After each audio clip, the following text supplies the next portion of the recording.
give you the money. Relax yourself. Understand? Pilih treatment mahal di salon. WNA di Bali ngamuk, disuruh bayar, maunya gratisan.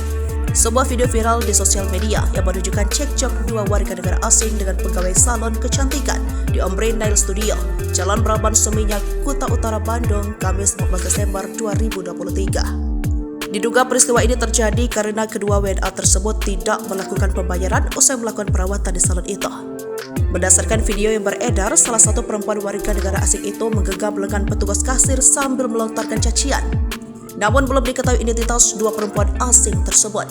Ujungnya, WNA tersebut kabur dan tidak mau membayar. Aksi WNA itu ramai dibagikan di media sosial.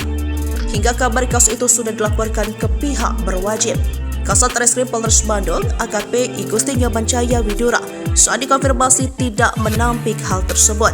Sampai saat ini, pihaknya belum berani memastikan asal warga negara asing tersebut. Namun, tetap akan dilakukan pengejaran hingga ditemukan dan berhasil dimintai keterangan. Dua pelanggaran warga negara asing itu diduga menolak membayar biaya treatment kuku sebesar Rp930.000.